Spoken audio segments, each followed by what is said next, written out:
एसवीएस classes में आपका स्वागत है। आज हम चर्चा करेंगे बिहार चुनाव की और उसके पहले के तमाम सर्वे हैं। और तो जो 2 चरणों का चुनाव था, 2 फेज का चुनाव था। पहला जो है वो 6 नवंबर का था और दूसरा जो है 11 नवंबर का, जबकि 14 नवंबर को इसके परिणाम आ जाएंगे मतगणना की काउंटिंग के बाद। तो तब तक कुछ अनुमान है, कयास है और ओपिनियन पोल है, जिसमें मतदाताओं से सीधे संपर्क करके बातचीत के जरिए और जो मुद्दे हैं उन मुद्दों के जरिए युवा क्या चाहते हैं उसकी पसंद के जरिए एक आकलन किया जाता है। तो उस आकलन की चर्चा करने के पहले मैं थोड़ा सा बता दूं कि विधानसभा बिहार में कुल जो है 243 सीटें हैं। 2 प्रमुख दल हैं जिनके अंदर यह संघर्ष है, लड़ाई है जीतने का, और यह कठिन चुनौती है एक दूसरे को 100 और मात देने के लिए। मुँह से कोई जुगाली जो कुछ भी कर ले वो अलग का विषय है, लेकिन जो तथ्यपरक बात होती है वो ज़्यादा तटस्थ होती है और उसी को संज्ञान लेना चाहिए। तो मुख्य रूप से 2 दल हैं, एक एनडीए है, दूसरा महागठबंधन है। एनडीए में भारतीय जनता पार्टी, जनता दल यूनाइटेड जो कि मुख्यमंत्री नीतीश कुमार जी हैं, लोक जनशक्ति पार्टी के चिराग पासवान हैं और हिंदुस्तान अवाम जीतन मांझी इनकी पार्टी का नाम है, तथा राष्ट्रीय लोक मोर्चा उपेंद्र कुशवाहा। ये 5 अलायंस हैं, घटक दल हैं जो मिलके एक तरफ से लड़ रहे हैं, जिसमें भारतीय जनता पार्टी, जनता यूनाइटेड दल, लोक जनशक्ति पार्टी, हिंदुस्तान अवाम और राष्ट्रीय लोक मोर्चा। और जो इनको सीटें मिली हैं, थोड़ा सा भी आपको स्मरण में न हो तो याद दिला दूं कि जो सीटें मिली हैं दोनों पार्टी को, भारतीय जनता पार्टी को 101 243 में, और 101 सीटें जो हैं वो दी गई हैं जनता दल यूनाइटेड को, जबकि चिराग पासवान की पार्टी को 29 और हिंदुस्तान अवाम जीतन मांझी को 6 सीटें दी गई हैं। राष्ट्रीय लोक मोर्चा उपेंद्र कुशवाहा को 6 सीटें दी गई हैं। ठीक इसी प्रकार महागठबंधन में मुख्य रूप से जो दल है, राष्ट्रीय जनता दल, तेजस्वी यादव जी जो लालू प्रसाद यादव, पूर्व मुख्यमंत्री लालू प्रसाद जी के लड़के हैं, उनको सर्वाधिक 135 सीटें हैं। कांग्रेस, राहुल गांधी कांग्रेस के 61 सीटें और विकासशील इंडिया मुकेश सहनी को 16 सीटें दी गई हैं। प्रथम पेज में जो है 121 सीटों पे मतदान हो चुका है, उसमें बम्पर वोटिंग हुई, करीब 65% की वोटिंग हुई। उसके पहले बिहार में एसआईआर पर बड़ी चुनौती थी, बड़ा शोर शराबा था, जबकि कांग्रेस के राहुल गांधी जी उनका ज़्यादा जो जहन में था वो वोट से संबंधित था कि गद्दी वोट चोर गद्दी छोड़, इस तरह के नारे को लगातार इन्होंने 15 दिन तक जो है बिहार के तमाम सड़कों पर केंद्रित रखा, लेकिन वो मुद्दा चला नहीं। सच्चाई तो ये है कि वो मुद्दा चला नहीं, जबकि ये चाहते भी नहीं थे तेजस्वी यादव जी। तो फिर कैसे कैसे इन लोगों का सीटों का बंटवारा हुआ, फिर कहीं कहीं मनमुटाव भी हुआ। फिर 61 सीटें जो कांग्रेस को दी गई, उसमें जो है मैत्रीपूर्ण एक मैच चल रहा है, जिसको फ्रेंडली सीट कहा जा रहा है। शायद 10 या 12 सीटों पर फ्रेंडली भी इन लोगों के आपस में मैच चल रहे हैं, एक ही कंस्टिट्यूंसी पे, एक ही सीट पे। तो ये सारी बातों का एक जो लबोलुबाब होता है कि नीतीश जी जो कि मुख्यमंत्री बिहार के, और उन्होंने जो है सुशासन बाबू के नाम से उनको जाना जाता है। ऐसा लोग बता रहे थे, जो सहज तस्वीरें देखने की मिल रही थी कि जो युवा वर्ग हैं वो ज़्यादातर राहुल गांधी और तेजस्वी जी से प्रभावित हैं। लेकिन जितने भी पूर्वानुमान आ रहे हैं, जितने भी एजेंसियों के एग्जिट पोल आ रहे हैं, आकलन आ रहे हैं, हालांकि वो परिणाम नहीं है, आकलन है, वो कुछ दूसरी कहानी बयां कर रहे थे। और उसी में हमारे पास करीब 16 एजेंसियों का जो है ओपिनियन पोल है कि वो महागठबंधन को और एनडीए को क्या क्या कितनी सीटें दे रहे हैं, जबकि दोनों पेज का चुनाव जो है समाप्त हो चुका है। अब वैसे आप बात करेंगे तो एनडीए के जो लोग हैं वो कह रहे हैं कि हम जीत रहे हैं, और जो कांग्रेस घटक दल हैं या ये तेजस्वी जी के जो अलायंस है वो लोग कह रहे हैं कि हम जीत रहे हैं। कुछ ये भी कह रहे हैं कि एक एक सीट पर कड़ा संघर्ष है। लेकिन जो ओपिनियन पोल मेरे पास पहले का भी है और चुनाव के बाद का भी है, दोनों का एक पूरी व्यवस्था करीब 16 एजेंसियों को मैं दे रहा हूँ। आप इस स्वयं आपको बताने की जरूरत नहीं पड़ेगी कि वहाँ की कैसी तस्वीर उभर के आ रही है। तो सबसे पहले आपको बताता हूँ कि दैनिक भास्कर का ओपिनियन पोल है 243 सीटों पे कि एनडीए 145 से 160 और महागठबंधन 73 से 91, 73 से 91। दूसरे हैं मैट्रिक्स, उनके सर्वे के अनुसार 147 से 167, 147 से 167 और एनडीए को, जबकि महागठबंधन को 70 से 90, 70 to 90। पीपल्स पल्स का सर्वे है 133 से 159, 133 से 159 एनडीए को, जबकि 75 से 101, 75 से 101 सीटें जो है महागठबंधन को है।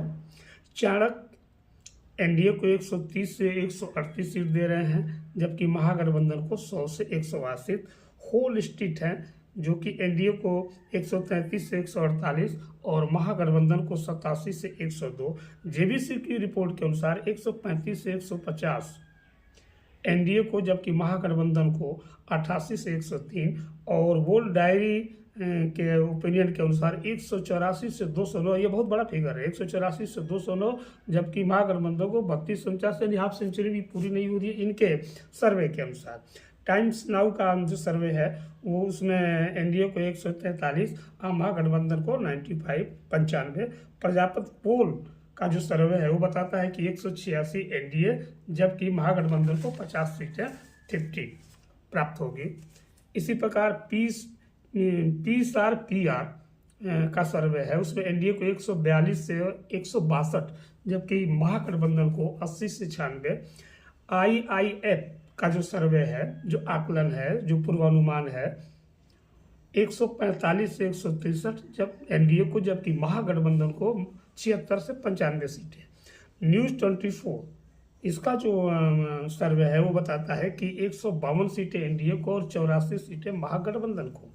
कामाख्या इनके सर्वे के अनुसार 167 से 187 सीटें एनडीए के हैं, जबकि 54 से 74 सीटें महागठबंधन को है।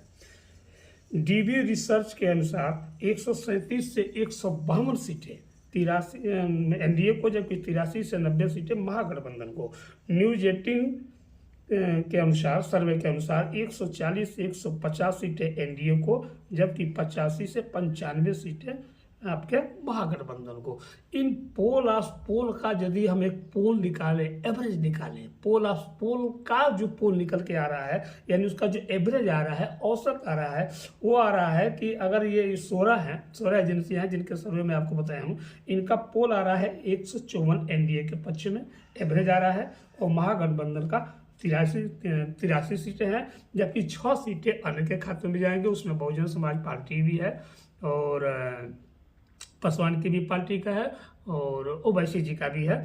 अब उसमें किसकी कितनी सीटें आएंगी 14 तारीख को आपका वो परिणाम होगा, उसमें पता चल जाएगा। लेकिन पोल टू पोल में आप देखें 154, जबकि 243 में 122 सीटें ही चाहिए मेजॉरिटी के लिए, बहुमत के लिए, सरकार बनाने के लिए। तो जितने भी मैं सर्वे आपको दिखलाया हूँ, इसकी सबसे बड़ी खूबी ये है कि किसी भी सर्वे में 130 से कम सीटें एनडीए की नहीं, ये बड़ी बात है। किसी भी सर्वे में 130 सीटें एनडीए की उससे कम की नहीं है, जबकि ये दैनिक भास्कर है या न्यूज़ 24 है, एक तरह से ऐसा लोग मानते हैं, अब सत्य है कि नहीं है मैं नहीं बता सकता, लेकिन ऐसा लोग मानते हैं कि अब मतलब इंडी गठबंधन के पक्ष वाले ये संपादक हैं या जो इनका सर्वे करने वाले हैं उससे तारतम्य लोगों का ज़्यादा रहता है, ऐसा कहा जाता है। अब सत्य असत्य मैं नहीं बता सकता। इसके अलावा अन्य अन्य जो इसके पहले के सर्वे थे, चुनाव के पहले के, तो मैं बात के सर्वे के बता रहा हूँ, इसके पहले का सर्वे बता रहा हूँ। पहले के सर्वे में भी एक किसी, अब नाम नहीं हमको याद पड़ रहा है, किसी एक सर्वे में वो भी बहुत करीब की सीट टू सीट लड़ाई थी, करीब करीब दोनों आसपास थे।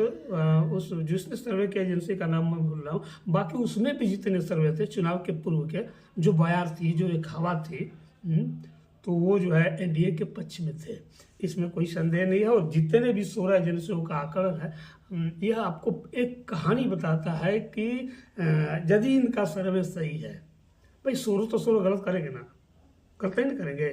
किसी एक का अपवाद हो सकता है कि गलत उसने कर दिया, उसकी रीडिंग गलत हो गई, उसका आकलन गलत हो गया, लेकिन 16 के 16 एजेंसियाँ तो गलत करेंगे नहीं। तो इस एजेंसियों के अनुसार एनडीए की पुनः सरकार आ रही है, और उसमें जो है जो सबसे बड़ी बात जो उभर के आई है कि मुख्यमंत्री की पहली पसंद आज भी नीतीश कुमार जी बने हुए हैं 27% से, और तेजस्वी यादव संभवतः 24 से 25% थे, और मतलब करीब करीब 20 वर्षों के शासन करने के बाद भी एक ऐसा मुख्यमंत्री जिनका लोगों में इतना ग्राफ हो, जबकि ये भी कहा जाता है कि थोड़े से कभी कभी उनको एक भूलने की बीमारी है, बातें भूल जाया करते हैं। तो बहुत सारे लोगों को सुनने को मिला कि जब घर के बड़े लोग, बुजुर्ग लोग जब बूढ़े हो जाते हैं, तो उनको उनकी थोड़ी सी बातों की भूलने की बीमारी आ जाती है, तो क्या किया जाए, उसको घर से बाहर निकाल दिया जाए। 100% की एक बात कई लोगों ने कहा, और 20 वर्ष का इनकम वैक्सी जरा भी नहीं है। कितने वर्ष शासन किए हैं, तो गतिरोध होगा, तो लोग अब बहुत सारे लोग नाराज होंगे, तो दूसरे के पक्ष में जाएंगे। इन सारे समीकरणों को धत्ता बताते हुए बस एक बयार, एक हवा जाती हुई दिख रही है एनडीए की तरफ। तो फिर हम लोग परिणाम जब 14 को होगा, 14 नवंबर को जब मतगणना होगी, तो फिर इस पर डिस्कस होगी। और ये जितना भी बताया हूँ उसमें मेरा कोई व्यक्तिगत आकलन नहीं है, ये अन्य एजेंसियों का उनका अपना व्यक्तिगत सर्वे है, जिसको मैं सिर्फ बता रहा हूँ। पहले एक बार ऐसा लग रहा था चुनाव के पहले कि कठिन लड़ाई होगी, कोई भी सरकार बना सकता है, लेकिन जैसे जैसे जो एक गतिरोध होता है श्री राहुल गांधी जी और तेजस्वी यादव के बीच में या लालू यादव के बीच में गतिरोध हुआ, काफ़ी दिन तक वार्ता नहीं हुई, फिर दोबारा हुआ है तो तालाब में चले गए कि पोखरे में चले गए, शायद मल्लाह को दिखाने के लिए कि मैं आपके साथ हूँ, या इसकी वजह से मेरे को छूट बढ़ जाए। फिर चुनाव में अभी दूसरा फिर का चुनाव चल रहा था, तो मध्य प्रदेश में चले गए, वहाँ अपने पार्टी के लोगों की, तो वो रुचि भी बताता है कि मतलब कितना इंटरेस्ट है। कुछ लोग तो कहने के लिए यहाँ तक कह देते हैं कि दोनों के मुद्दे ही अलग थे, उनको इस बात से मतलब ही नहीं था कि तेजस्वी की सरकार बने न बने, वो अपने ढर्रे पे जा रहे थे, ये अपने ढर्रे पे जा रहे थे। जबकि एनडीए में एक तारतम्य था, एक आपसी समझ थी, कोरोटो को उन्होंने अपने पकड़े रखा, चाहे एनडीए हो चाहे आपके नीतीश जी का यूनाइटेड हो। और इसका एक नतीजा निकला, मोदी का तो अभियंता ही ग्राफ है, उसमें भी जो बिहार की बच्चियाँ हैं पढ़ने वाली, उनको साइकिल मिली, उनको छात्रवृत्ति मिली, उनको ये पुलिस से लेके और अन्य विभागों में उनको सर्विस मिली। और फिर हर माह शायद हमको अमाउंट याद नहीं पड़ रहा है, शायद 10,000 रुपया देने की बात परिवार में किसी एक महिला को ऐसे नीतीश जी ने वादा किया था, शायद वो पैसा एक मंथ का चला भी गया है, तो उसका एक बड़ा असर पड़ा। ऐसा लोग बता रहे थे कि करीब करीब 8% से अधिक पुरुषों के पीछे महिलाओं ने जो है मतदान किया। यदि ये सही है तो बिल्कुल ये सर्वे बिल्कुल अपने आंकड़े के सटीक जाता है, इसमें कोई संदेह नहीं है। फिर 14 को जब परिणाम होगा तो पुनः एक बार आपसे मिलेंगे। वैसे ये पर्दे के ये खुली किताब की तरह है, चैनलों का आकलन है, परिणाम नहीं है, उसमें कुछ गलत कुछ सही कुछ भी अभी हो सकता है, वो अलग की कहानी है। लेकिन सारी कहानी यदि एक ही तरफ जा रही है तो हम ऐसा नहीं कह सकते कि तीता तीता थू थू और मीठा मीठा गप गप। ऐसा नहीं कर सकते। अगर सबके आकलन 16 एजेंसियों के आकलन ऐसे है तो कहीं ना कहीं इसमें सत्यता होगी और एक मेच्योरिटी बता रही है कि एनडीए की सरकार बनेगी। तो एक बार पुनः हमारे परिणाम के बाद 14 को तो नहीं बल्कि 15 नवंबर के एक बार पुनः मिलेंगे और इस मुद्दे पर पुनः चर्चा होगी। इसमें अगर आप कुछ पूछना चाहें, कुछ जानना चाहें तो आप कमेंट में लिख सकते हैं। लाइक करें, सब्सक्राइब करें। आपका एक छोटा सा लाइक हमारे लिए एक बड़ी शुभकामनाएं दे देता है। इन सब बातों के साथ जय हिंद, जय भारत।